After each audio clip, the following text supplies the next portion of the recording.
নমস্কাৰ, এই মুহূৰ্তত দিবলৈ লৈছোঁ আজিৰ সন্ধিয়াৰ বহুকেইটা গুৰুত্বপূৰ্ণ খবৰ। আজি হৈছে 11 ডিচেম্বৰ আৰু এই ধৰণৰ খবৰসমূহ নিতৌ চাবৰ বাবে চেনেলটো ছাবস্ক্ৰাইব কৰি ভিডিঅ'টোত এটাকৈ লাইক কৰি দিব। তেন্তে আহক দৰ্শকসকল সন্ধিয়াৰ খবৰকেইটা আৰম্ভ কৰোঁ। আজিৰ সন্ধিয়াৰ প্ৰথমটো খবৰ হৈছে এটা বিগ নিউজ।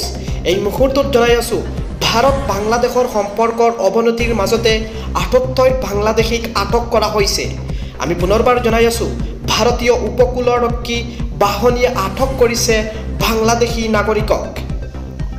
ভাৰতীয় সীমান্তত অবৈধভাৱে প্ৰৱেশ কৰা 2খন নাও জব্দ কৰিছে ICGয়ে। অবৈধভাৱে ভাৰতীয় সমুদ্ৰ সীমান্তত মাছ ধৰা বুলি মাছমৰীয়াসকলক আটক কৰিছে ICG।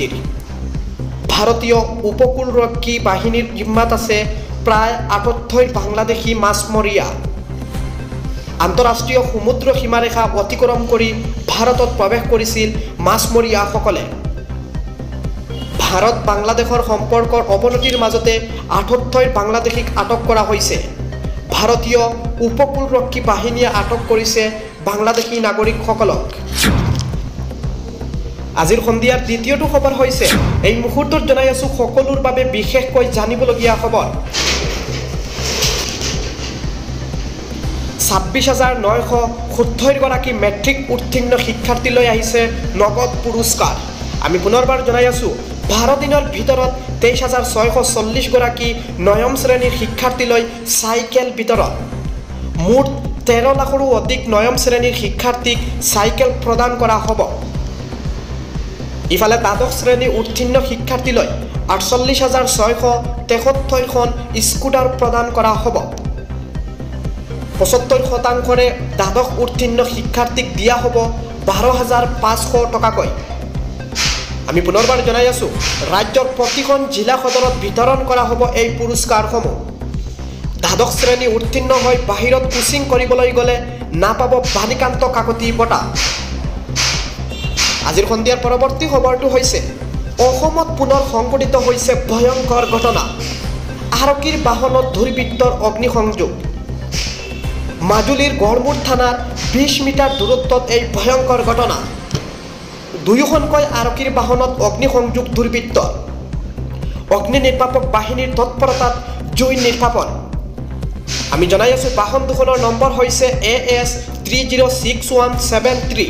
আন এখন বাহনৰ নম্বৰ হৈছে AS 307523। আজিৰ সন্ধিয়াৰ পৰৱৰ্তী খবৰটো হৈছে বিশেষকৈ সকলোৰ বাবে জানিবলগীয়া খবৰ। গোলাঘাট বিশ্বনাথৰ মাজত ব্ৰহ্মপুত্ৰত হ'ব সুৰংগ। গোলাঘাট বিশ্বনাথৰ মাজত ব্ৰহ্মপুত্ৰৰে হ'ব সুৰংগ। এই কথা জনালে ৰাজ্যৰ মুখ্যমন্ত্ৰী ডক্টৰ হিমন্ত বিশ্ব শৰ্মাই। আজিৰ সন্ধিয়াৰ আন এটা খবৰ হৈছে ৰাজ্যত পুনৰ বাঢ়িল কণীৰ দাম। ১৮০ টকাৰ পৰা ২৩০ টকা হ'ল প্ৰতি প্লেটৰ দাম। আমি পুনৰবাৰ জনাই আছোঁ ৰাজ্যত পুনৰ বাঢ়িল কণীৰ দাম।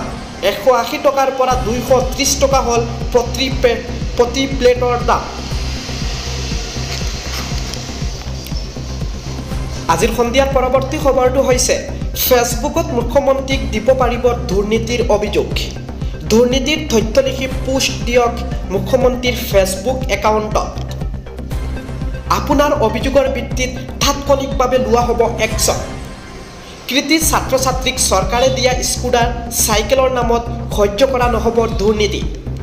স্কুটাৰ চাইকেলৰ নামত শিক্ষাৰ্থীৰ পৰা কোনেও বিচাৰিব নোৱাৰিব ধন।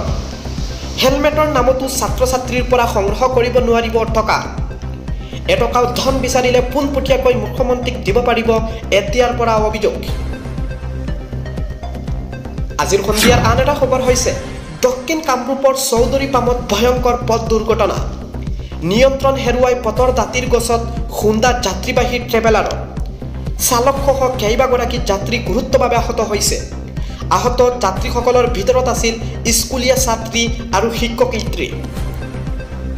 গুৱাহাটী অভিমুখে আহি থকা অৱস্থাত সংঘটিত হৈছে এই ভয়ংকৰ দুৰ্ঘটনা। আমি জনাই আছোঁ ট্ৰেভেলাৰ গাড়ীখনৰ নম্বৰ হৈছে এয়া চাব পাৰে AS 25AC 6169। আমি পুনৰবাৰ জনাই আছোঁ দুৰ্ঘটনাগ্ৰস্ত ট্ৰেভেলাৰ গাড়ীখনৰ নম্বৰ হৈছে AS 25AC 6169।